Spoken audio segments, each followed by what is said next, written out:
அல்லேலூயா. கடந்த வாரம் வாசித்த அதே வசனங்களை இன்றைக்கு நாம் தியானிக்க போகிறோம். சங்கீதம் 119வது அதிகாரத்தில் இன்றைக்கு 121 நீங்கள் வாசிச்சிருப்பீங்க, அப்படிதானே? 121 தானே வாசிச்சீங்க. ஆனால் நம்ம படிக்க போகிறது 113ல் இருந்து 120 வரை நாம் வாசிக்க போகிறோம். அதில் அந்த பகுதியினுடைய பொறுப்பாக என்ன வசனம் சொல்லுகிறது என்றால், நியாய தீர்ப்பை, அதற்கு ஒரு தலைப்பு கொடுக்கணும்னு நினைச்சா நியாய தீர்ப்பை தியானித்தல் என்பது பொருள். நியாய தீர்ப்பை தியானித்தல் என்பது பொருள். இந்த காரியங்களுக்காக ஜெபித்துக் கொள்ளுங்கள். அதில் ஒரு தலைப்பு ஹீப்ரு வார்த்தை எழுதியிருக்கிறது, ஷாமேக். ஷாமேக்னாக்க உதவின்னு சொல்லிட்டு அர்த்தம். ஷாமேக்னா என்ன அர்த்தம்? உதவி. நாம் நியாய தீர்ப்பை தியானிக்கும் பொழுது கர்த்தர் நமக்கு நம்முடைய எதிர்காலத்திற்கு தேவையான ஆசீர்வாதமான வழிகளை திறக்கிறார்.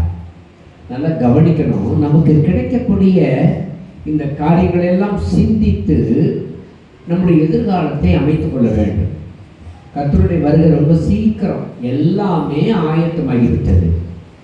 ஆகவே இங்கே நம்ம எப்படி ஒன்றா உட்கார்ந்து ஆராதிக்கிறோமோ அதை போல பரலோகத்தில் போகணும்னா ஒரு 2 காரியங்களை பின்பற்ற வேண்டும். ஒன்று ரட்சிப்பு, அந்த ரட்சிப்பின் அடையாளமாக ஞானஸ்நானம்.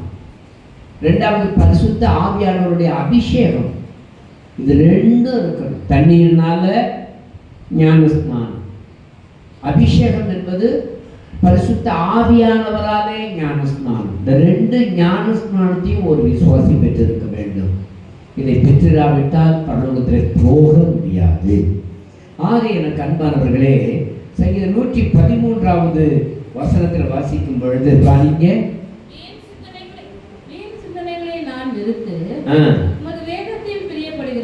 ஆண்டவருடைய வார்த்தை என்ன சொல்லுதுன்னா, உமது வேதத்தில் நான் என்ன செய்யறேன்? பிரியப்படுகிறேன். அதுக்கு முன்னாடி என்ன சொல்றது? வீண் சிந்தனைகளை நான் வெறுத்து, வீண் சிந்தனைகளை நான் வெறுக்கிறேன். வீண் சிந்தனைகள், வெட்டி பேச்சு, உதவாக்கிற பேச்சு. 2 பெண்கள் கூடி உட்கார்ந்துட்டாங்கன்னா ஊரில் உள்ள எல்லா கதையும் பேச ஆரம்பிச்சிருவாங்க.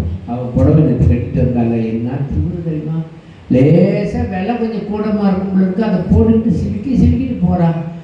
அந்த புடையோட நான் வாங்கியிருக்கேன், இந்த புடவை ரொம்ப சூப்பர்னு சொல்லுவாங்க. இதெல்லாம் வெட்டி பேச்சு.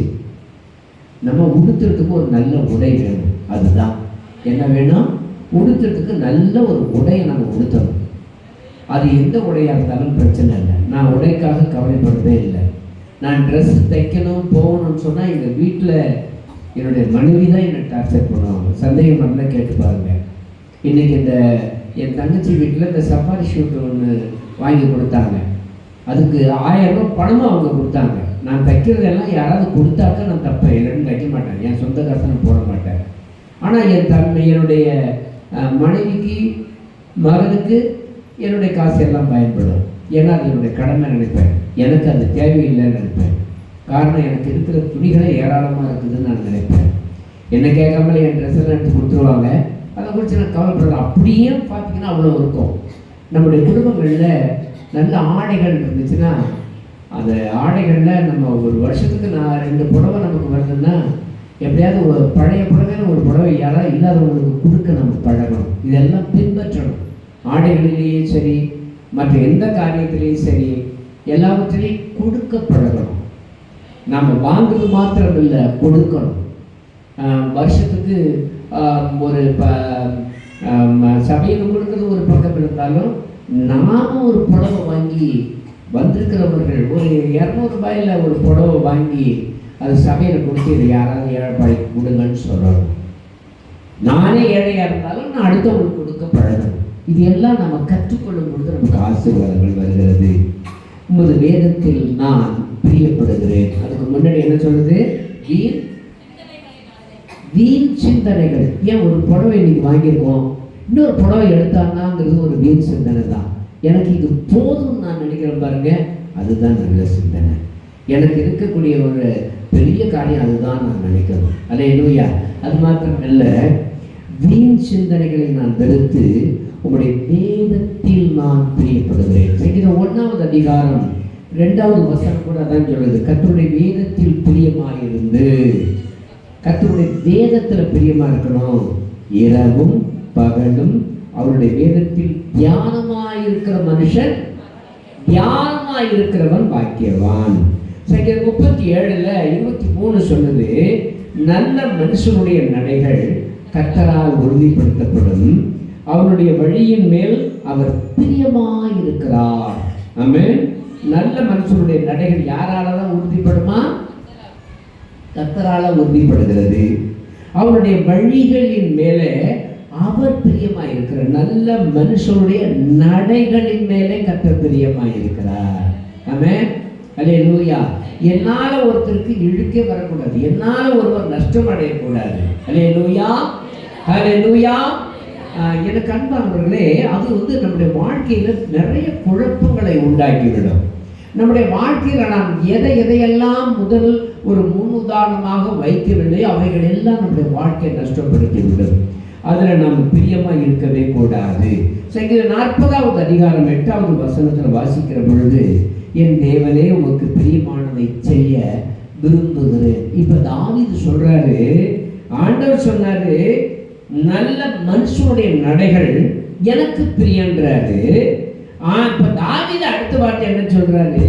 என் தேவனே உமக்கு பிரியமானதை செய்ய நான் விரும்புகிறேன், என்னை நடத்தும் ஆண்டவரே. நீங்க என்னைக்காவது ஜெபம் பண்ணிருக்கீங்களா? என்ன நடத்துறதுக்கு நீங்க என்ன நினைக்கிறீங்களோ அந்த வழிகள் என்ன நடத்துங்கன்னு நம்ம சொல்லியிருக்கோமா? பாருங்க, ரொம்ப கஷ்டம்.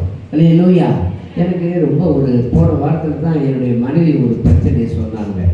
ரொம்ப நாட்களுக்கு முன்னாடி அருமையான ராதா அம்மா வந்திருக்காங்களா?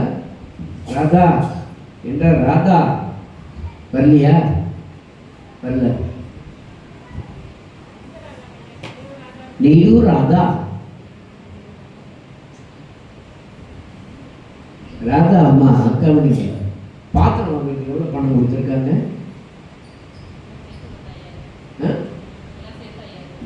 அவங்க கொஞ்சம் கொடுத்தது, மற்றவங்க கொடுத்தது எல்லாம் சேர்த்து 5000 ரூபாய் பணம் இருக்குது.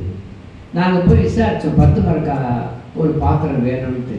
அந்த பாத்திரம் 10,000 ரூபாய்க்கு 11,000 ரூபாய் 12,000 ரூபாய் சொன்னாங்க. அதை வாங்குறதுக்கு அந்த 5000 ரூபாய் வச்சிருக்கோமே, பொருள் வாங்கி என்ன டார்ச்சர் பண்ணுறாங்க. ஆனால் அதுக்கு நம்ம கொடுத்தா தான் முடியும். எதுக்கு நான் சொல்ல வரேன்னா, ஒவ்வொன்றுக்கும் நாங்கள் கணக்கில் வச்சுருக்கிறோம். எப்படியாவது கர்த்தருடைய காரியங்களை நிறைவேற்றுகிறதற்கு எங்களுக்கு அவ்வளோ ஆழம். ராதாமா முதல் கொண்டு மற்றவர்கள் கொடுத்த தொகையெல்லாம் சேர்த்து ஒரு 5000 ரூபா அப்படி இருக்குது. இன்னொரு எப்படி ஒரு 6000 7000 சேர்த்துட்டோம்னா ஒரு 10 மரக்கா பாத்திரம் வாங்கிட்டோம்னா அப்புறமா பெரிய பாத்திரம்ங்கிறது நமக்கு குறைவில்லாமல் போய்விடும். அன்பானவர்களே, தேவனுக்குரியதை எப்பொழுது எப்படி செய்ய வேண்டும் என்கிற தாகத்திலேயே நம்ம இருக்கணும். தேவனுக்குரிய பங்கு செஞ்சுக்கிட்டே இருக்கணும். தேவனுக்குரிய காரியங்களிலே நாம் மன விருப்பத்தோடு செய்ய ஆரம்பிக்கும் பொழுது கர்த்தர் எனக்கு ஆசீர்வாதங்களை கொடுப்பார். அதனாலதான் தாவீது இன்னொரு இடத்துல சொல்றார், 143வது அதிகாரம் 10வது வசனத்தில் நீங்கள் படிக்கும் பொழுது, உமக்கு பிரியமானதை செய்ய என்ன செய்யுங்க? போதித்தருளும். உமக்கு பிரியமானதை செய்ய போதித்தருளும் நீரே என் தேவன். ஆண்டவருக்கு எது பிரியமோ அதை செய்ய நீங்களும் நானும் என்ன செய்யணும்? ஆண்டவர்கிட்ட கேட்கணும். ஆண்டவரே எனக்கு போதிங்க, ஆண்டவரே நான் கற்றுக்கொள்ள விரும்புகிறேன். அல்லேலூயா, ஹல்லேலூயா. அது மாத்திரமல்ல, நல்ல விசுவாசிகள் பக்கத்தில் இருக்கிறவங்க ஆராதனைக்கு வரலன்னா அவங்கள கண்டித்து உணர்த்தி அவங்கள சபைக்கு கொண்டு வருகிற பணிகளிலே நாம் சிறப்பாய் செய்ய வேண்டும். அநேக குடும்பங்களிலே இன்னைக்கு சபைக்கு வரல. அது மாத்திரமல்ல, அன்பநாதபுரத்தில் சகோதரர் மகேந்திரன் வந்திருக்காரா? என்ன இங்கே பார்க்குறீங்க? வீட்டுக்காரர் வந்திருக்காரா? எங்கே பரலோகத்துக்கு போகிற வழியாது மாதக்கணக்காச்சு வீட்டுக்காரர் வந்து. இதெல்லாம் கண்டிக்கணும். மந்தமாக இருக்கக்கூடாது. ஒரு மனைவிங்கிறவங்க இவங்களே வர்றது தடுக்க தான் கேட்டால் என் மருமகளுக்கு உடம்பு சொல்ல, பிள்ளைக்கு உடம்பு சொல்லம்பாங்க. இன்றைக்கி ஏதோ வந்திருக்கு அகஸ்மாத்தான் வீட்டுக்காரர் வேணும்னா என்னத்தை சொல்கிறது? அவங்க தன்னுடைய குடும்பத்தை சரியா நடத்த போதிக்கிற காரியங்களை கத்திரத்தில் கற்றுக்கொள்கிறதற்கு நம்முடைய கணவன் மனைவி உறவை பயன்படுத்தணும். சபைக்கு வரலன்னா அதுக்காக நம்ம கண்ணீர் விட்டு அழுது ஜெபிக்கணும். எங்களுக்காக எனக்காக நீங்க ஆராதனைக்கு வரல, உங்க ஆத்மாவுக்காக உங்க விருப்பத்துக்காக நீங்க வர்றீங்கிறத மறக்க கூடாது. ஒரு அநேக சொல்லுங்க பார்ப்போம். தமக்கு பயந்து தமது கிருபைக்கு காத்திருக்கிறவர்கள் மேல், தம்முடைய கிருபைக்கு காத்திருக்கணும். இன்னைக்கு சபைக்கு வர்றது எதுக்காக? அவருடைய கிருபை எனக்கு வேணும். அந்த கிருபைக்கு தான் இங்க சபைக்கு வரீங்க. ஏன்னா ஒவ்வொரு நாளும் நம்ம நிர்மூலம் ஆகாம இருக்கிறது யாருடைய கிருபை தெரியுமா? அல்லேலூயா. நேற்றைய திருமணத்தில் எனக்கு ரொம்ப வேதனை என்ன தெரியுமா? 500-600 கார்கள் வந்துச்சு. வந்து பெரிய பெரிய ஆட்கள் எல்லாம் நான் ஒரு பெரிய டாக்டர் அவங்க அதாவது சம்பந்தியார் வந்து ஒரு நல்ல டாக்டர். இவங்களுக்கு வந்தது கம்மி, அவங்களுக்கு வந்தவங்க தான். ஆனால் அவ்வளோ பெரிய ஆட்கள் எல்லாம் வர்றாங்க போகிறாங்க. ஆனால் அவங்களுக்கு சத்தியத்தை கேட்க மனதில்லை, சத்தியத்தை சொல்ல மனதில். ஆடம்பரத்தில் அதிக விருப்பம் இருக்குது, எதில் விருப்பம் இல்லை. சத்தியத்தை கேட்கக்கூடிய நம்ம விசேஷித்த ஒரு செய்தியாளர் கொண்டு வந்தோம் பாருங்க. அவரிடத்திலிருந்து செய்தி அவ்வளவு அருமையான செய்தியெல்லாம் நம்ம பார்க்க முடியும். ஆனால் அந்த செய்தியை கேட்கறதுக்கு இன்னைக்கு மனிதர்களுக்கு மனம் இல்லை. ஆண்டவருடைய வசனம் என்ன சொல்லுது? அவருடைய கிருபைக்கு காத்திருக்கிறவர்கள் மேலே 147:11 தமக்கு பயந்து தம்முடைய கிருபைக்கு காத்திருக்கிறவர்கள் மேல் கர்த்தர் என்ன செய்தாராம்? பிரியமாய் இருக்கிறார். ஆண்டவர் பிரியப்படுகிறார். அவருடைய கிருபைக்கு காத்திருக்கிறவர்கள் மேல் பிரியமாய் இருக்கிறார். ஏசாயா 44:28 சொல்லுது. கோரேசை குறித்து ஆண்டவர் வேதனையோட சொல்ற, உலக மனுஷன், உலக பொது மனுஷன், வேறொரு தேசத்தினுடைய அதிபதி, அவனை குறித்து கர்த்தர் தீர்க்க தரிசனமாய் சொல்றார். என்ன சொல்றாரு? அவன் என் மேய்ப்பன், அவன் எருசலேமை நோக்கி நீ கட்டப்படு என்றும் தேவாலயத்தை நோக்கி நீ அஸ்திவாரப்படும் என்றும் சொல்லி எனக்கு பிரியமானதையெல்லாம் நிறைவேற்றுவான் என்று நான் சொல்லுகிறேன். உலக மனுஷனை குறித்து கர்த்தர் முன்னறிந்து வச்சிருந்தார். அதே போலவே அவன் செய்தான். ஆலயத்தை கட்டினான், எருசலேமை கட்டினான், கர்த்தருடைய சமூகத்தில் சாட்சியை நின்றான். கோரேசை போல் ஒரு சர்வ வல்லமை உள்ள ஒரு ராஜா எழுந்ததில்லை. ஒரு அநேலியா சொல்லுங்க பார்ப்போம். அல்லேலூயா, அல்லேலூயா. 2 கொரிந்தியர் அதாவது எனக்கு அன்பானவர்களே, தேவனுடைய சமூகத்தில் நாம் பயபக்தியோடு நடக்கும் பொழுதுதான் கர்த்தர் நம்மை ஆசீர்வதிக்கிறவராக இருக்கிறார். அல்லேலூயா. எத்தனை குடும்பங்களில் சின்னாபனமாக இருக்காங்க தெரியுமா? வேலூரில் கோவில்பத்தில் அருமையான சகோதரர் ராஜேந்திரன் அவருடைய மனைவியெல்லாம் பார்த்தீங்கன்னா கொடூரமாக பாதிக்கப்பட்டிருக்காங்க. காசு வந்துருச்சு, குடும்பம் கட்டப்படலை. மனைவி கிட்னி ஃபெயிலியர், ரொம்ப வேதனையாக இருந்துச்சு. நான் கண்ணீரோடு நாங்கள் ஜெபம் பண்ணிட்டு வந்தோம். இன்னைக்கு உடம்பு அப்படித்தான் இருக்கு. அப்புறம் ரொம்ப ஜாக்கிரதையா நமக்கு முன்னால் போனவங்க, நம்ம விட்டு விலகினவங்க, அவங்களுக்காகலாம் நம்ம ஜெபிக்கணும். அவங்க ஆசீர்வாதமாக இருக்கணும்னு நாம் ஜெபிக்கணும். இந்த சத்திய சபைகளை விட்டு போன ஒருத்தரோட உருப்பிட முடியல. அதுக்காக நான் சந்தோஷப்படலை. மாறாக நன்றாக இருக்கும்படி நான் ஜெபிக்க விரும்புகிறேன். நீங்களும் ஜெபிக்க வேண்டும். அவர்கள் ஆசீர்வாதமாக இருக்கும்படி நாம் ஜெபிக்க வேண்டும். அல்லேலூயா. எனக்கு அன்பானவர்களே, அப்படிப்பட்ட தேவனுடைய சமூகத்தில் நாம் சாட்சியை நிற்கும் பொழுது கர்த்தர் நம்மை ஆசீர்வதிக்கிறார். எபேசியர் 5வது அதிகாரம் 10வது வசனத்தில் வாசிக்கும் பொழுது, கர்த்தருக்கு பிரியமானது இன்னதென்று சோதித்து பாருங்கள். ஆண்டவருக்கு எது பிரியம்? சோதிச்சு பார். என்ன செய்யணும்? சோதிச்சு பார். ஆண்டவருக்கு எது பிரியம்? நான் குடிக்கிறது ஆண்டவருக்கு பிரியமா? நான் குடிக்கிறது யாருக்கும் தெரியாது நீங்க நினைக்கிறீங்களா? எல்லாமே தெரியும். நான் மறைமுகமாய் அந்த காலத்தில் செய்கிற ஒவ்வொரு நன்மையும் தீமையும் அவருடைய சபத்தில் கணக்கு எழுதப்பட்டு கொண்டிருக்கிறது. என்னை யாரும் பார்க்கல நினைக்க முடியாது. நான் ஏமாற்றுவது, திருடுவது, பொய் சொல்வது, அல்லது தவறான பாதையில் போவது, கணவனுக்கு பிரியமில்லாதவைகளை செய்வது, மனைவிக்கு பிரியமில்லாத செய்வது, எல்லாவற்றையும் கர்த்தர் அறிந்திருக்கிறார். அல்லேலூயா. கர்த்தருக்கு பிரியமானது இன்னதென்று சோதித்து பாருங்கள். 10வது 9வது வசனம் சொல்லுது, ஆவியின் கனி சகல நற்குணத்திலும் உண்மையிலும் விளங்கும். ஆவியின் கனி சகல நற்குணத்திலும் உண்மையிலும் விளங்கும்.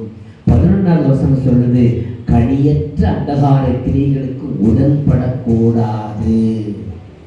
கனியற்ற அந்தகார கிரியைகளுக்கு உடன்படாமல். 2வது, அவைகளை கடிந்து கொள்ளுங்கள். உங்களுடைய வாழ்க்கையில கனியற்ற அந்தகாரமான தவறான சுபாவங்கள் உங்களை சந்திக்க வந்தால் போ அப்படின்னு சொல்லுங்க, ஓடிடும். உங்களை சந்திக்க வருகிறவைகளை தள்ளுங்கள். 17வது வசனம் சொல்லுது, ஆகையால் நீங்கள் மதியற்றவர்களாய் இராமல் கர்த்தருடைய சித்தம் என்னதென்று உணர்ந்து கொள்ளுங்கள். கர்த்தருடைய சித்தம் என்ன, அதை புரிஞ்சுக்கணும். கர்த்தருடைய சித்தம் என்னதுன்னு புரிஞ்சுக்கிட்டீங்கன்னா நீங்க தடுமாறவே மாட்டீங்க. ஒரு அல்லேலூயா சொல்லுவோமா? அல்லேலூயா, அல்லேலூயா. அதை இன்னும் ஆழமா சொல்றாரு, நம்முடைய வேதத்தில் பிரியமாய் இருக்கிறேன். ரோமர் 12வது அதிகாரம் 1வது வசனத்தில் வாசிக்கும் பொழுது, அப்படி இருக்க சகோதரரே, உங்கள் சரீரங்களை பரிசுத்தமும் தேவனுக்கு பிரியமான ஜீவபலியாய் ஒப்புக் கொடுக்க வேண்டும் என்று தேவனுடைய இரக்கங்களை முன்னிட்டு உங்களை வேண்டிக் கொள்கிறேன். இதுவே நீங்கள் செய்யத்தக்க புத்தியுள்ள ஆராதனை. உங்கள் சரீரத்தை என்ன செய்ய? உங்க சரீரத்தை பரிசுத்தமும் தேவனுக்கு பிரியமான ஜீவபலியாக. இதுவரைக்கும் நான் என்னுடைய என் சரீரத்தை ஆண்டவருக்கு கொடுக்கல, இன்னும் கொடு. நான் ஞானஸ்நானத்துக்கு ஒப்பு கொடுக்கலைங்க, அல்லது ஒப்பு கொடுத்தங்க ஆனா எடுக்கலைங்க. இன்னைக்கு மரணம் வந்தாட்டா, இப்போ மரணம் வந்தா, இந்த நிமிஷத்துல மரணம் வந்தா நீ பரலோகத்துக்கு போக முடியுமா? முடியாது, முடியவே முடியாது. நாளைக்கு பார்த்துக்கலாம், முடியவே முடியாதுங்க. மரணத்தை தள்ளி வைக்க ஒருத்தராலும் முடியாது. என் சரீரத்தை கர்த்தருக்கு நான் கொடுக்கலன்னா, ஒருவேளை நீங்க நினைக்கலாம், என் பிள்ளைக்கு அந்த காரியம் செய்யணும், என் மருமகளுக்கு அந்த காரியம் செய்யணும், என் மகனுக்கு இந்த காரியத்தை செய்யணும், அல்லது உறவினர்களுக்கு அதை செய்து கூட உங்களால் இருக்க முடியாத அளவுக்கு உயிர் போயிடுச்சுன்னா நீங்க யார்கிட்ட பதில் சொல்வீங்க? நினைக்க பார்க்க முடியல. இங்கேருந்து நைட்டு 12:30 மணிக்கு ஃபோன் வருது. என் தங்கை கணவர் ஃபோன் பண்ணுறாரு, உங்கள் தங்கச்சிக்கு ரொம்ப உடம்பு சரியில்லைங்க, ஹாஸ்பிட்டல் சேர்த்துருக்கோம். அடுத்த 5 நிமிஷத்துக்கு சொல்கிறாரு, உங்கள் தங்கச்சி இறந்து போயிடுச்சிங்க. அங்கே போய் பார்க்குறது, படுத்து தூங்குறது போலவே படுத்துருக்கு. படுத்து தூங்குறது போலவே இருக்கிறது. அடக்கம் பண்ணிட்டு நானும் என் மனைவி என் மகளும் பழைய வீடு இருக்கு, அந்த வீட்டுக்குள்ளே நுழைஞ்சிட்டு கதவு சாத்துறோம். ஒரு சத்தம் கேட்குது. என்ன கொடுக்கப்பட அவங்க அண்ணியை பார்த்து சத்தமாக ஒரு சத்தம் கேட்குது, அண்ணி அப்படின்னு. கதவு திறந்து பார்க்குறோம், என் தங்கச்சி சத்தமே காணும், ஆணையும் காணும். கூப்பிட்டது உண்மை, எங்கள் காதால் கேட்டது உண்மை. அவள் என்ன சொல்ல வந்தான்னு எங்களுக்கு தெரியல. அப்போ மரணம் என்பது எந்த சமயத்தில் வரலாம். அப்போ நான் என்ன செய்யணும்? என் சரீரத்தை தேவனுக்கு கொடுக்கணும். அதுதான் தேவனுடைய இரக்கங்களை முன்னிட்டு நான் சொல்கிறேன், அதுதான் புத்தி உள்ள ஆராதனை. நான் ஞானஸ்தானத்துக்கு ஒப்பு கொடுக்கறது அதுதான் ஆராதனை.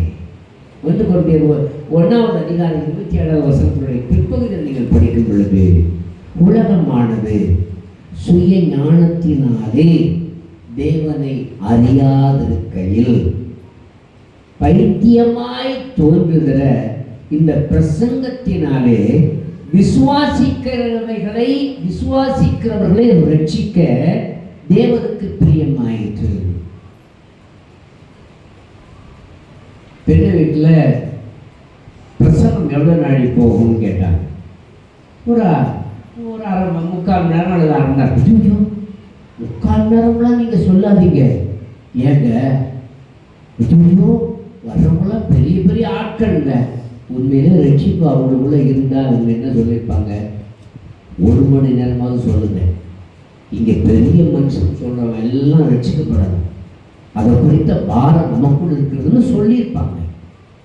ஆனால் அதை சொல்லலை. அப்போ ரட்சிப்பு யாருக்கு சத்தியம் சொல்லணும் தாகம் இருக்குன்னா உங்களை மாதிரி என்ன மாதிரி ஏழைப்பாளையங்களுக்கு தான் சத்தியத்தை சொல்லணும், மக்கள் ரட்சிக்கப்படணும்னு ஒரு தாகம் இருக்க வேண்டிய வசதியானவனுக்கு இல்லை. அவனுக்கு இது தேவையில்லை. ஆண்டவரே முடிவு பண்ணிட்டார். பணக்காரர்கள் தேவனுடைய ராஜ்யத்தை சுதந்திரிப்பதில்லை. ஒட்டகமானது ஊசியின் காதிலே நுழைவது முடியாது. கர்த்தர் உங்களுக்கும் எனக்கும் வறுமையை கொடுத்துருக்கிறாருன்னா ரட்சிப்பை கொடுக்கறதுக்காக தான். ஒரு சொல்லுங்க பார்ப்போம். சில சமயத்தில் நான் யோசிப்பேன், ரொம்ப டென்ஷன் ஆகிடும். என் வீட்டுக்காரம்மா கேட்டு பாருங்க, கையில் காசே இருக்காது. அங்கே அந்த திருமணத்துக்கு நான் போயிருக்கிறேன், நான் செய்ய வேண்டிய கடமை இருக்குது. ஏன்னா அவங்க எனக்கு ஏற்கனவே பணம் 10,000 ரூபாய் போட்டிருக்காங்க. ஒரு 5,000 ரூபாய் சர்ச்சுக்கும், இன்னொரு 5,000 ரூபாய் என்னுடைய மகள் ஃபங்க்ஷனுக்கும். அப்போ இந்த 10,000 கொடுக்கணும், இன்னொரு 10,000 சேர்த்து கொடுக்கணும். யார் யார்கிட்டையும் போய் கேட்டு வாங்கி அதை எடுத்துகிட்டு போய் நான் கரெக்டாக செஞ்சுட்டேன். ஏன்னா எனக்கு யாரும் உறவுன்ற ஒரு முறையில் என்னை கேள்வி கேட்கிற எனக்கு விருப்பம் கிடையாது. சத்தியத்தை சொல்லணும். எனக்கு ஆசை எப்படியாவது சுவிசேஷத்தை சொல்லி வந்தவெல்லாம் நிச்சயப்படணும். அவங்க கேட்கறதுல இன்ட்ரெஸ்ட் இல்லை. நாம் என்ன செய்ய முடியும்? ஆனால் வசனம் என்ன சொல்லுதுன்னா, இந்த உலகமானது சுய ஞானத்தினாலே தேவனை அறியாதிருக்கையில். அப்படின்னா என்ன அர்த்தம்? சுய ஞானத்தினால தேவனை அவர்கள் அறியவில்லை. அடுத்தது சொல்றாரு, பைத்தியமாய் தோன்றுகிற இந்த பிரசங்கத்தினாலே. இந்த செய்தி உலகத்துக்கு எப்படி இருக்குது? ஏதோ கிறிஸ்தவன் வர்றான், ஒரு கல்யாணம்ன்றான், 4 வார்த்தையை பேசுறான், பைபிளை மாத்துறான், கல்யாணம் ஆயிடுச்சுன்றான். நமக்கு தானே தெரியும் இந்த வார்த்தை தான் தெய்வம்ட்டு. இந்த வார்த்தை தான் தேவன் நமக்கு மட்டும்தானே தெரியும். உலகத்துக்கு தெரியுமா? தெரியாது. இந்த வார்த்தையான தேவனை சபையில பிரசங்கிக்கிறோம். அவர் அந்த பிரசங்கம் சொல்லப்படும் பொழுது எல்லாருடைய இருதயத்தில் அது இருக்கிறது. அல்லேலூயா. ஒரு பிரசங்கத்தை பண்ணும் பொழுது அவருடைய இருதயம் கொழுந்து விட்டு எரிகிறது. அதுதான் ரட்சிப்பு, அதுதான் சத்திய வசனங்கள், அதுதான் அவர்களுக்குள் செய்கிற கிரியைகள். அந்த பிரசங்கத்தினாலே உங்களையும் என்னையும் ரட்சிக்க தேவனுக்கு பிரியமாயிற்று. உங்களுக்கு வறுமையை கொடுத்து ரட்சிப்பை கொடுத்தார். எனக்கு வறுமையை கொடுத்து ரட்சிப்பை கொடுத்தார். நான் பிறந்த நாள்ல இருந்து எங்க வீட்டில் ஒரு சந்தோஷமா நான் வளர்ந்ததில்லை. பின்னான நாட்களில் என்னுடைய தாய் தந்தையர் தவிர எங்க அம்மா தான் என் மேல ரொம்ப பாரமா இருப்பாங்க. அப்பாவும் பின்னான நாட்களில் ரத்த குழாய் வெடிச்ச பிறகு ரொம்ப பாரமா இருந்தாங்க. அதுக்கு எந்த அளவுக்கு தெரியல. அன்பானவர்களே, பின்னாடி தங்கைகள் எல்லாம் வெறுத்தாங்க, ஆனா இன்னைக்கு நேசிக்கிறாங்க. ஒருவேளை எல்லாம் இருக்குங்கிறதுனாலே தெரியல. ஆனா ஒண்ணு வேதம் சொல்லுது, தேவன் என்னை நேசித்தார், தேவன் உங்களையும் என்னையும் நேசிக்கிறார். அதுதான் உண்மை. அந்த நேசிப்பு உங்களுக்கும் எனக்குள்ளேயும் வருகிறதுனாலே தான் தேவன் ரட்சிப்பை உங்களுக்கு எனக்கு கொடுக்கிறார். கரங்களை தட்டி ஆண்டவருக்கு நன்றி சொல்லுவோமா? அல்லேலூயா. 2 கொரிந்தியர் 9வது அதிகாரம் 7வது வசனம் சொல்லுது, அவன் விசனமாயும் அல்ல கட்டாயமாயும் அல்ல தன் மனதில் நியமித்தபடியே கொடுக்க கடவன். உற்சாகமாய் தேவனுக்கு கொடுக்கிறவர்களிடத்தில் தேவன் என்ன செய்கிறாரா? எப்ப உற்சாகமாய் அவர் காரியங்களை செய்கிறார். எப்ப செய்கிறார்? எப்ப செய்கிறார்? கவனிங்க, எப்ப செய்கிறாரு? நேரம் எனக்கு இல்லாதப்ப நான் நேரத்தை தேவனுக்கு கொடுக்கிறேனா? நேரம் இல்லாத சமயத்திலும், எனக்கு வருவாய் இல்லாத சமயத்திலும் நான் என்னுடைய வருவாய் வந்து ஒரு துணியை கத்தரிக்காய் நான் கொடுக்கிறேனா? எனக்கு வெறுப்பாய் இருக்கக்கூடிய சூழ்நிலையிலே நான் எவர்களை வெறுக்கிறேனோ அவர்களுக்கு சுவிசேஷம் சொல்லுவதிலே நான் என்னுடைய நேரத்தை கொடுக்கிறேனா? இதையெல்லாம் கர்த்தர் கவனிக்கிறார். நாம கொடுக்கணும், எல்லாவற்றிலையும் தேவனுக்கு கொடுக்கணும். அப்படி கொடுக்கிறதுல கர்த்தர் என்ன செய்யறாரு? கவனிக்கிறார். அதனாலதான் வசனம் சொல்லும்படி வேதத்தில் நான் என்ன செய்யறேன்? பிரியமாய் இருக்கிறேன். இரண்டாவதாக 114வது வசனமும் 117வது வசனமும் சொல்லுது, என் கேடகம் நீரே, உம்முடைய பிரமாணங்களின் பேரில் நோக்கமாயிருக்கிறேன். என் கேடகம் நீரே, உம்முடைய பிரமாணங்களின் பேரில் நான் என்ன செய்கிறேன்? நோக்கமாயிருக்கிறேன். என் கேடகம் யாருதான்? கர்த்தர். என் கேடகம் யாரு? ஆண்டவர். 15வது அதிகாரம் ஆதியாகமம் 15:1 ஆபிரகாம் சொல்றார். வாசிங்க ஒருத்தர், மைக்கில் வாசிங்க. ஆதியாகமம் 15வது அதிகாரம். இந்த காரியங்கள் நடந்த பின்பு கர்த்தருடைய வார்த்தை ஆபிரகாமுக்கு தரிசனத்திலே உண்டாகி, அவர் ஆபிரகாமே, நீ பயப்படாதே, நான் உனக்கு கேடகமா, நான் உனக்கு என்ன செய்றேன்? கேடகமும் உனக்கு மகா பெரிய பலனுமாய் இருக்கிறேன் என்றார். ஆபிரகாமே, நீ பயப்படாதே, நான் உனக்கு கேடகம், உனக்கு மகா பெரிய பலனுமாய் இருக்கிறேன். ஆபிரகாமே, நீ பயப்படாதே, நான் உனக்கு என்னவா இருக்கிறேன்? கேடகம்னா என்ன அர்த்தம்? பாதுகாப்பு. உன்னை மரணன்னு எல்லாரும் சொல்றாங்களா? பயப்படாத, நான் உனக்கு கேடகம். உன்னை எதுக்கும் உதவாதவன் சொல்றாங்களா? நான் உனக்கு கேடகம். உன் வாழ்க்கையில நீ ஒரு தகுதி இல்லாத ஆளுன்னு சொல்றாங்களா? நான் உனக்கு கேடகம். நீ இனிமே நான் உயிர் வாழ்ந்து பிரயோஜனம் இல்லைன்னு நீ நினைக்கிறியா? எனக்காக நீ உயிர் வாழ்ந்துதான் ஆகணும். ஏன்னா நான் உனக்கு கேடகம். ரெண்டாவது காரியமா சொல்றாரு, உனக்கு மகா பெரிய பலனுமாய் இருக்கிறேன். சங்கீதம் 127 3வது வசனம் சொல்றது, இதோ பிள்ளைகள் கர்த்தரால் வரும் சுதந்திரம், கர்ப்பத்தின் கனி அவரால் கிடைக்கும் பலன். ஆனா ஆபிரகாம் இடத்துல ஆண்டவர் என்ன சொல்றார்? நான் உனக்கு மகா பெரிய பலனுமாய் இருக்கிறேன். அப்ப ஆபிரகாமுக்கு என்ன இல்லை? குழந்தை இல்லை. குழந்தை இல்லாதப்ப ஆண்டவர் சொன்னாரு, நான் உனக்கு மகா பெரிய பலனாய் இருக்கிறேன். ஒரு அண்ணலைய சொல்லுங்க பார்ப்போம். நான் உனக்கு மகா பெரிய பலன். அப்படின்னா என்ன அர்த்தம்? உனக்கு குழந்தை இல்லை நினைக்கிறியா? நான் தான் உனக்கு பெரிய பிள்ளைன்னு சொல்றாரு. ஒரு அண்ணலைய சொல்லுங்க பார்ப்போம். அல்லேலூயா. உனக்கு முதல் பிள்ளையும் பெரிய பிள்ளையும் யார் தான்? நான் தான். உனக்கு நான் தான் மகன் எல்லாவற்றுக்கும் எல்லாம். ஆபிரகாம் சொன்னார் ஆண்டவர், நான் உனக்கு மகா பெரிய பலன். குழந்தைக்கு பதில் பலன். பலன் அவார்டு, பரிசு, தெய்வம் கொடுக்கிற பரிசு. உனக்கு குழந்தைன்னு நினைக்காத. ஆண்டவர் சும்மா சொல்லல. ஆதியாகமத்துல அந்த 15வது அதிகாரத்துல ஆபிரகாம்கிட்ட சொன்னாரு.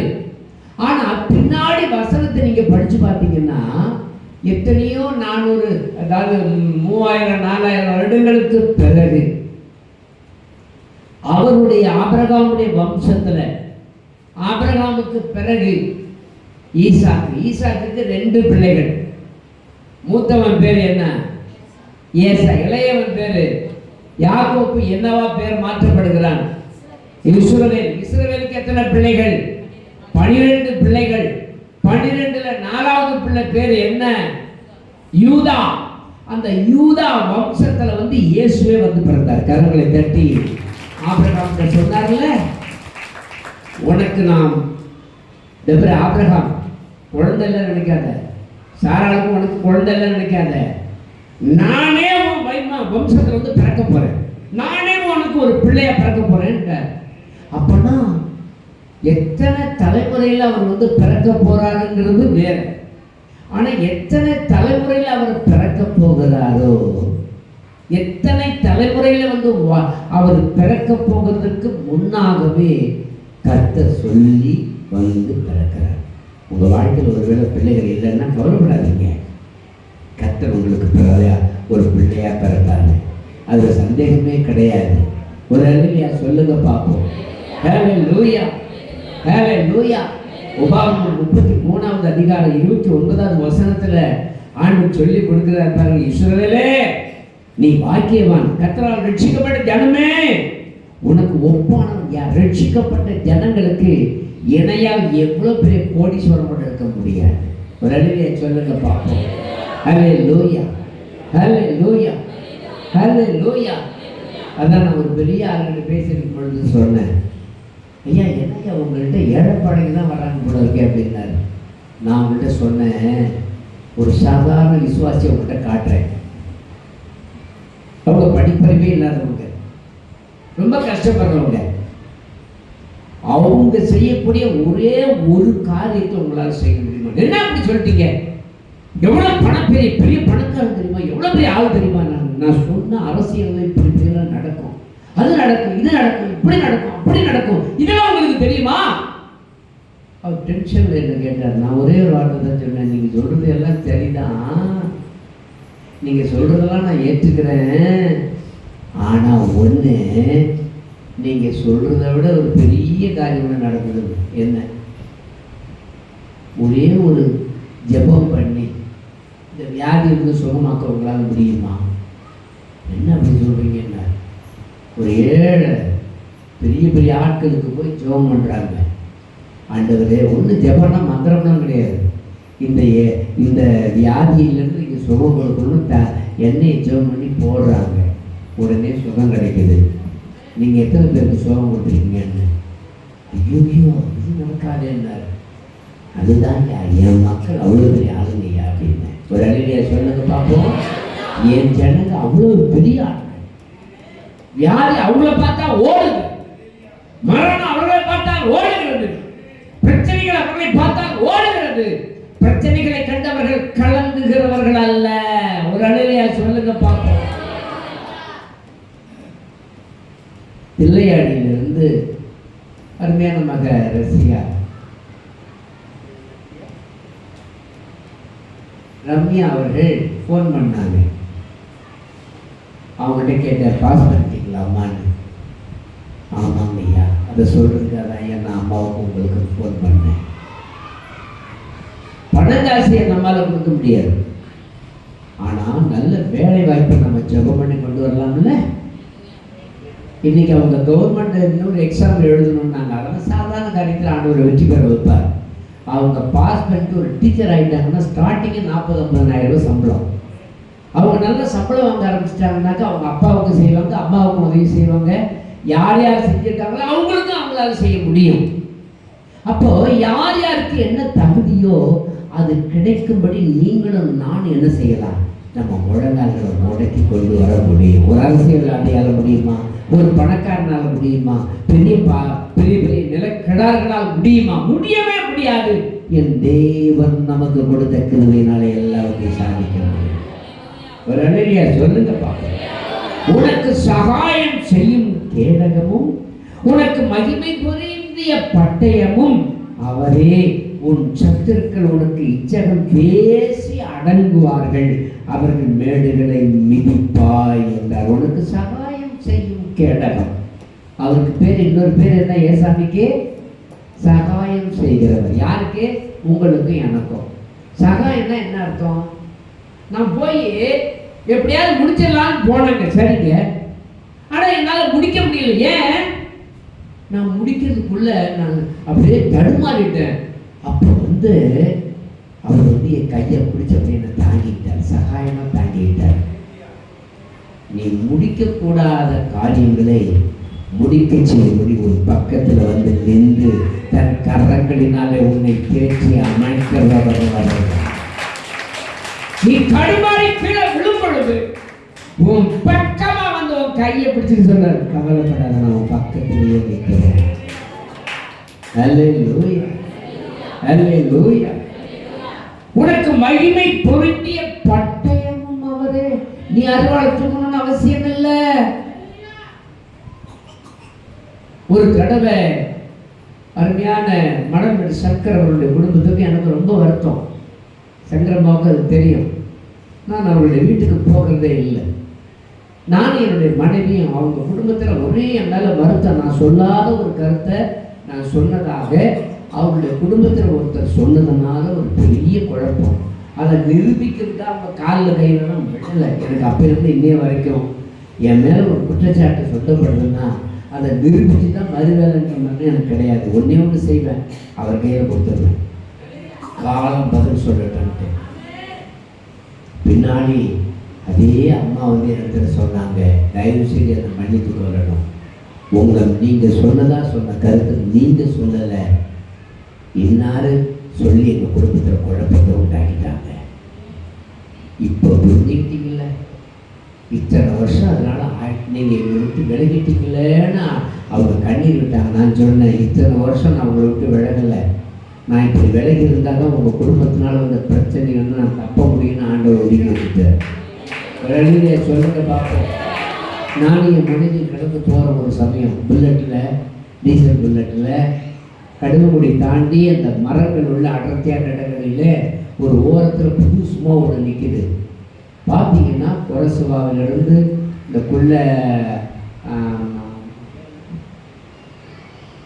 நிறைய பேர், குரங்கு சிவா, குரங்கு எவனும் நிறைய பேர், அவங்களெல்லாம் காரில் இறங்கி ஒடியாராங்க. சங்கரை இறங்கி ஒடியாராப்புல, ஒடியாந்து என்னைய வண்டியை பிடிச்சிக்கிட்டாப்புல, ஏன் எங்கள் வீட்டுக்கு வர மாட்டேங்கிறீங்க, நாங்கள் என்ன தப்பு போகணும் நாங்கள். நான் ஒரே வார்த்தை சொன்னேன், அப்படிலாம் ஒன்றும் இல்லைப்பா அப்படின்னு. அப்படின்னா நீங்கள் வீட்டுக்கு வாங்கினாங்க.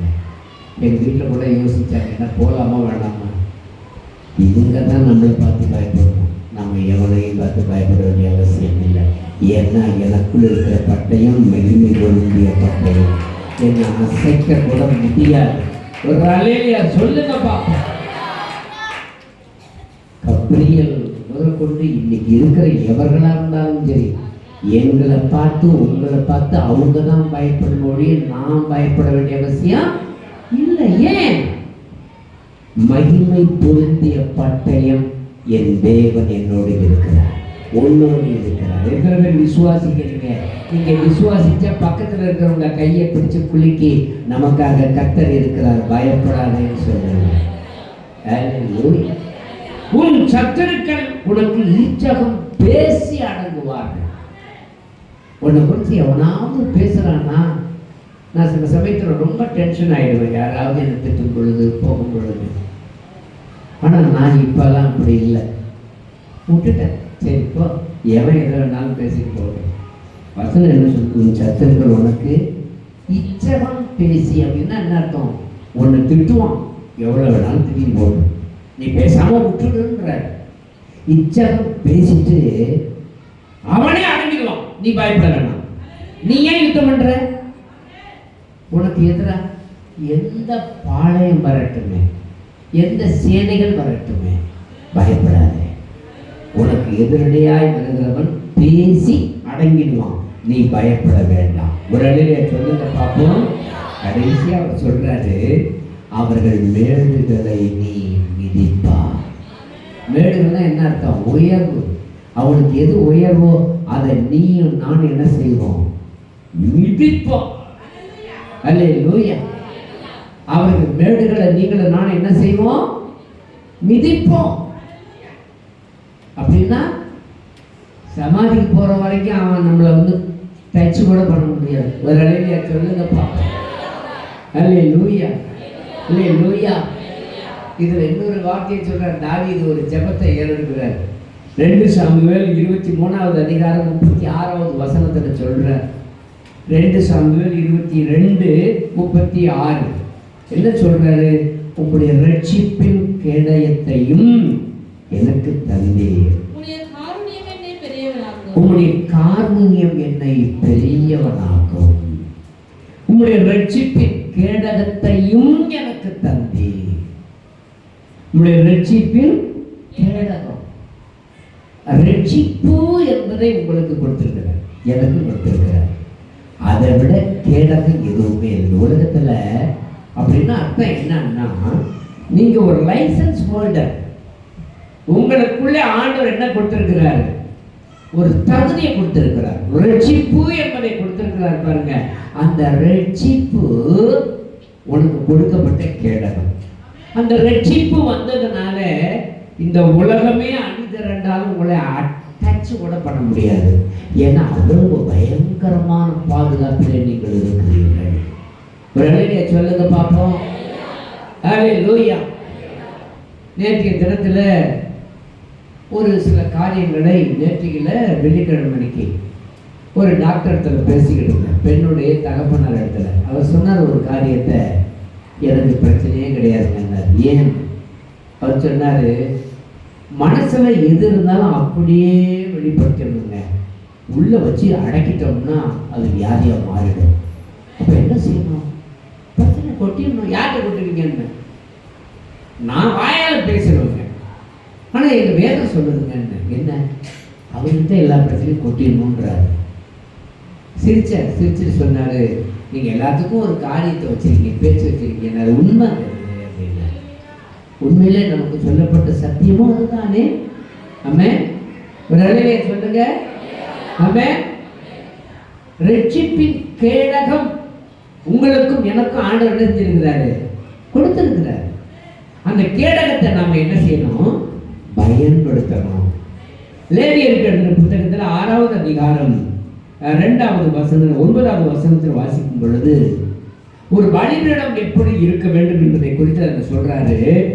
சர்வாங்க தகன பலிக்குரிய பிரமாணம் என்னவென்றால், ஒரு சர்வாங்க தகன பலி, ஆண்டவருக்கு ஒரு ஆடை அப்படியே தோலை உரிச்சிட்டு பலிபீடத்துல எதெல்லாம் எடுத்துட்டு பலி அப்படி தகனிக்கணும்னு வசனம் சொல்லுதுன்னா, சர்வாங்க தகன பலியானது ரா முழுவதும் விடிய காலம் மட்டும் பலிபீடத்தின் மேல் எரிய வேண்டும்.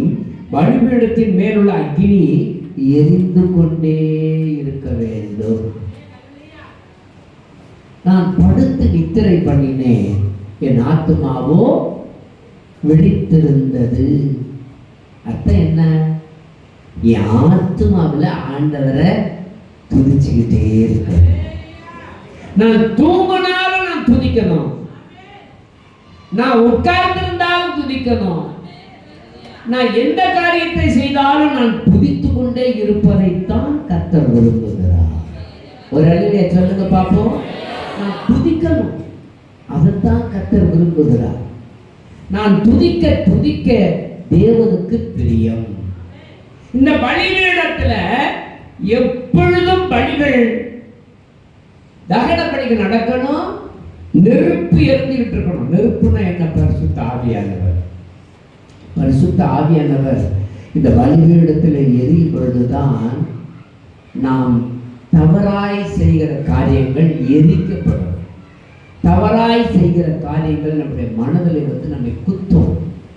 இன்னைக்கு இந்த தவறை செஞ்சுட்டேன்னு சொல்லும். அப்ப பரிசுத்த ஆவியானவர் அப்படியே அக்னியாய் உன் மேல இறங்குவார்.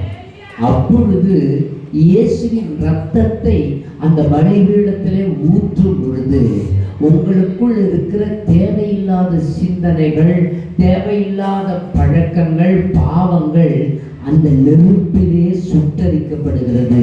அனுதினமும் பரிசுத்தமாக்கப்பட்டு கொண்டே இருக்கிறீர்கள். ஒரு அழியா சொல்லுங்க பார்ப்போம். அனுதினமும் நீங்க எப்ப பரிசுத்தமாக்கப்பட முடியும்? உங்க ஆவிக்குரிய சிந்தனையில பரிசுத்த ஆவியானவருக்குள்ளே நீ செய்த தவறுகள் சுட்டி காட்டப்படும் பொழுது அந்த தவறுகளை இயேசுவின் ரத்தத்தினால அபிஷேகத்துல ஊற்றும் பொழுது அந்த தவறுகள் அழிகிறது. நீங்கள் மாறாத புதுப்பிக்கப்படுகிறீர்கள். அல்லேலூயா, அல்லேலூயா, அல்லேலூயா, அல்லேலூயா, அல்லேலூயா. எபிரேயர் 8வது அதிகாரம் 10வது வசனத்தினுடைய பிற்பகுதியில் படிக்கும் பொழுது, என்னுடைய பிரமாணங்களை அவர்கள் மனதிலே வைத்து அவர்களுடைய இருதயங்களில் அவைகளை எழுதுவேன். நான் அவர்கள் தேவனாய் இருப்பேன், அவர்கள் என் ஜனமாய் இருப்பார்கள். என் பிரமாணங்களை எங்க வைப்பேன்? வெளியில வச்சா சரியா வராது. ஆமென். வெளியில வச்சா ஒத்துக்காது. ஒரு அலையிலே சொல்லுங்க. ஐயா ரவி ஐயா ஒரு அலையிலே சொல்லுங்க. நல்லத்துக்குடி ரவி ஒரு அலையிலியா சொல்லுங்க. இங்கதான் இருக்கீங்களா? கொஞ்சம் கவனிச்சுக்கிட்டே வாங்க. உங்களுக்கு 4 பக்கம் குத்து விழுந்தாதான் ஜெபம் நிறைய வரும். ரம்யாவுக்கு 4 புறத்துலையும் பிரச்சனை வந்ததுனால அது ஜெபம் பண்ணி ஒரு கவர்மெண்ட் வேலையை வாங்குது. அல்லேலூயா. ஆமென். நமக்கு அப்படித்தான் பல பிரச்சனைகள் வரும் பொழுது நம்ம என்ன செய்யணும்? என்னுடைய தேவனுடைய பிரமாணத்தை கர்த்தர் உள்ளே வைக்கிறார். வசனங்களின் தாக்கங்களை உள்ளே எழுதுகிறார். அவைகளை கொண்டு உங்கள் என் ஆத்துமாவை திருப்திப்படுத்துகிறார். நாம் அவர்களுடைய ஆண்டவர் நமக்கு தேவனாய் இருந்து நாம் அவர்களுடைய ஜனமாய் இருக்கும்படி கர்த்தர் கிரியை செய்கிறார். ஒரு அழகிய சொல்லுங்க. யாரையுமே நம்ப முடியாது. இங்க பேசுறது அப்படியே போய் ஒப்புவிக்கிறதுக்கு ஆட்கள் இருக்கு. எவ்வளவு பெரிய அயோக்கியத்தனமான காரியங்கள் பாருங்க. இதெல்லாம் தவறு. குடும்பங்களிலே குழப்பத்தை உண்டு பண்ணுகிறவர்கள் நாம இருக்கக்கூடாது. உலகத்தில் அப்படி இருக்குது. அல்லேலூயா, அல்லேலூயா. பிசாசு எவ்வளவு தந்திரமாய் நம்முடைய ஆத்மாவை கெடுக்கிறான் தெரியுமா? உலகத்தை கொண்டு வந்து உள்ள திணிப்பான். நம்ம ரொம்ப ஜாக்கிரதையா இருக்கணும். அல்லேலூயா, அல்லேலூயா, அல்லேலூயா. பாருங்க, 119வது அதிகாரத்துல 112வது வசனம் சொல்லுது, முடிவு பரியந்தம் இடைவிடாமல் உடைய பிரமாணங்களின்படி செய்ய என் இதயத்தை சாய்த்தேன். முடிவு பரியந்தம் என் மனசை சாய்க்கணும், ஒப்பு கொடுக்கணும். மூணாவது காரியமாக வசனம் 119 120 சொல்லுகிறது, உம்முடைய சாட்சிகளில் பிரியப்படுகிறேன், உமது நியாய தீர்ப்புகளுக்கு பயப்படுகிறேன். உம்முடைய சாட்சிகளில் பிரியப்படுகிறேன், உம்முடைய நியாய தீர்ப்புகளுக்கு நான் என்ன செய்யறேன்? பயப்படுகிறேன். 93வது அதிகாரம் சங்கீதம் 5வது வசனம் சொல்லுது, உம்முடைய சாட்சிகள் மிகவும் உண்மையுள்ளவைகள். கர்த்தாவே, பரிசுத்தமானது உம்முடைய நித்திய நாளாக உமது ஆலயத்தில் அலங்காரமாய் இருக்கிறது. கர்த்தாவே, பரிசுத்தமானது நித்திய நாளாக உமது ஆலயத்தில் அலங்காரமாய் இருக்கிறது. தேவனுடைய சபையில இவைகள் அலங்காரம் அல்ல.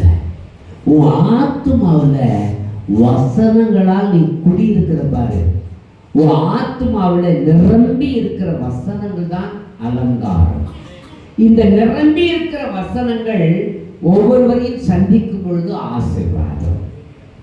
அந்த வசனம் ஒரு விசுவாசியோட வாழ்க்கையில் எந்த அளவுக்கு நிரம்பி இருக்குதோ அவர்கள் ஆசீர்வதிக்கப்பட்டவர்கள்.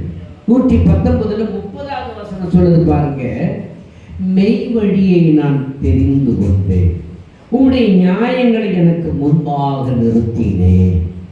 மெய் வழியை நான் தெரிந்து கொண்டேன், உம்முடைய நியாயங்களை எனக்கு முன்பாக நிறுத்தினேன். மெய் வழினா எந்த வழி? இந்த சத்திய வழியை தவிர வேற எந்த வழியும் மெய் வழி அல்ல. ஒரு அல்லேலூயா சொல்லுங்க பாப்போம். அதே 31வது வசனம் என்ன சொல்றது? உம்முடைய சாட்சிகள் மேல் பற்றுதலாய் இருக்கிறேன்.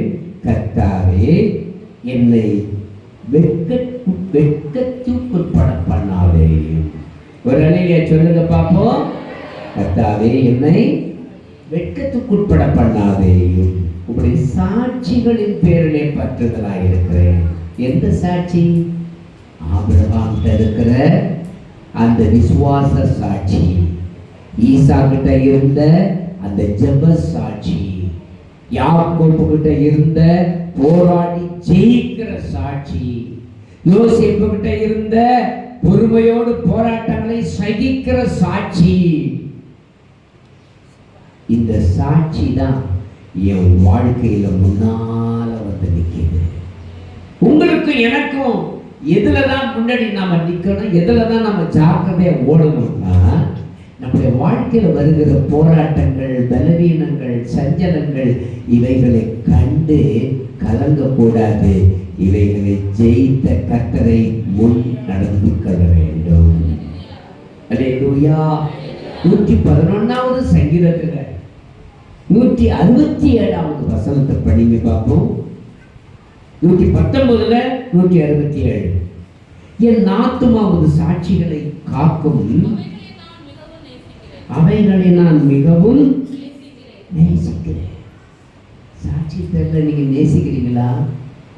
ஆண்டவர் உங்களுக்கு காண்பித்த வழிகளை நேசிக்கிறீங்களா? அதுல எவ்வளவு நஷ்டம் வந்தாலும் எவ்வளவு கஷ்டம் வந்தாலும் ஆண்டவரே நான் உடைய பாதையில் சரியாய் ஓடுகிறேன் என்று சொல்ற எண்ணம் உங்களுக்குள் இருக்கிறதா? இல்லைன்னா மாறுங்க.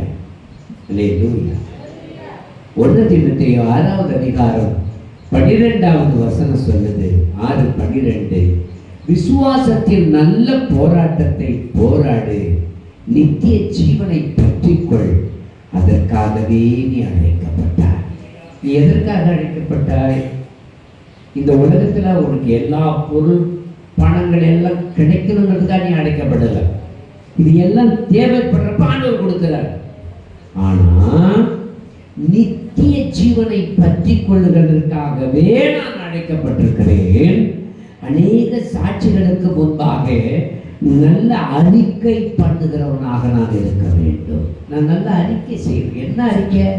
ஆண்டவரே, என் வாழ்க்கையில் இவ்வளோ பெரிய நஷ்டங்கள் வந்துருச்சு, கஷ்டங்கள் வந்துருச்சு, என்னை சாட்சியாய் எடுத்து நிறுத்தும், என்னை பண்படுத்தி பரிசுத்தப்படுத்தும் என்று சொல்லி அந்த சொற்கள் உள்ள எண்ணங்கள் உங்களுடைய வாழ்க்கையில் வருகிற பொழுது, அந்த அர்ப்பணிப்பின் எண்ணங்கள் உங்களுடைய வாழ்க்கையில் வருகிற பொழுது நீங்க சாட்சியா வாழ்வீங்க. நிச்சயமாகவே உங்களை ஒருத்தர் அழிக்கவே முடியாது. எபிரேயர் 11:5 வாசிக்கிற பொழுது, தேவனுக்கு பிரியமானவன் என்று அவன் எடுத்துக்கொள்ளப்படும் முன்னே சாட்சி பெற்றான். யாரு? ஏனோ. நீங்க இப்ப மேலே போகணும்னா ஆண்டவர் எந்த சமயத்தில் வேணாலும் மேல் வானத்திலிருந்து 7 எக்காலங்கள் தொடிக்கும். அப்பொழுது தேவன் மேலிருந்து கீழே இறங்கி வருவார். அவர் இறங்கி வருகிறதற்கு முன்னாகவே சபையாக இருக்கக்கூடிய நீங்கள், பரிசுத்தமாய் வாழக்கூடிய சபையாக இருக்கக்கூடிய நீங்கள் எடுத்துக்கொள்ளப்படுவீர்கள். எடுத்துக்கொள்ளப்படுகிற சபையானது மத்திய ஆகாயத்திலே தங்கும். மத்திய ஆகாயத்திலே தங்கும். அப்படி எடுத்துக்கொள்ளப்படுகிற சபையானது முன்னமே என்ன பேர் வாங்கணும்னா, கர்த்தருக்கு பிரியமானவர்கள் என்கிற பேரை வாங்கணும். நீ வாங்கியிருக்கியா? அப்படி ஒருவேளை இது வரைக்கும் வாங்கலைன்னா வேதம் சொல்லுது, இப்பவே நீ வாங்க வந்து ஒப்புக்கொடு. ஏன்னா நியாய தீர்ப்பு நமக்கு நியமிக்கப்பட்டிருக்கிறது. கர்த்தருக்கு பிரியமானவர்கள் என்கிற பெயரை பெற்றுவிட்டால் நியாய தீர்ப்பிலிருந்து நாம் ஜெயிக்கலாம். கர்த்தருக்கு பிரியமில்லாதவர்கள் என்கிற பெயரை பெற்றுவிட்டால் நியாய தீர்ப்பை சந்தித்தே ஆக வேண்டும். நியாய தீர்ப்பை சந்தியாதபடிக்கு பரலோகத்துக்கு நாம் எடுத்துக்கொள்ளப்பட வேண்டுமானால் கர்த்தருக்கு என்று நம்மை ஒப்பு கொடுக்கணும். உதவி. சாமிக்குன்னா என்ன அர்த்தம்? உதவி. ஆண்டவர் உனக்கு உதவி செய்ய போதுமானவராக இருக்கிறார். எத்தனை பேர் நம்புறீங்க? ஆண்டவர் நோக்கி சொல்லுங்க, ஆண்டவரை என்னை பண்படுத்தும் ஆண்டவரே, பரிசுத்தப்படுத்தும் ஆண்டவரே, தகுதிப்படுத்தும் ஆண்டவரே, உண்மைப்படுத்தும் ஆண்டவரே, உயர்ந்த பாத்திரமாய் என்னை எடுத்து நிறுத்தும் ஆண்டவரே. ஆண்டவரை கருத்தில் கொடுக்கலாம். அப்படியே புறங்கள் பண்ணிடுவோம். ஆண்டவரை நோக்கி நாம் ஒப்பு கொடுப்போம்.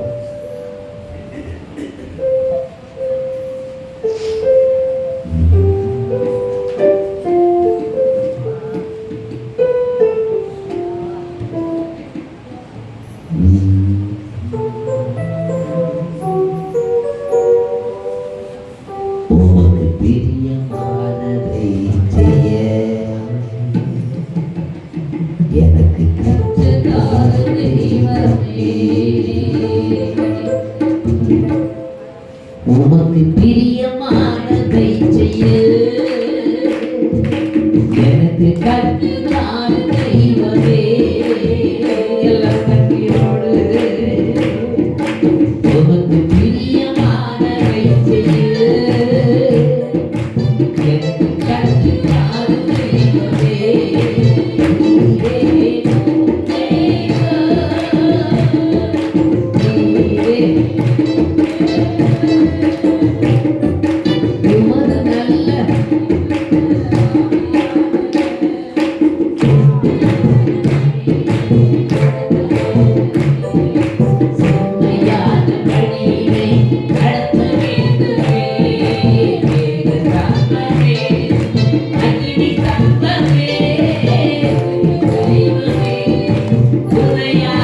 ஏவப்பட்டவர்கள் சுருக்கமாய் ஜெபிக்கலாம்.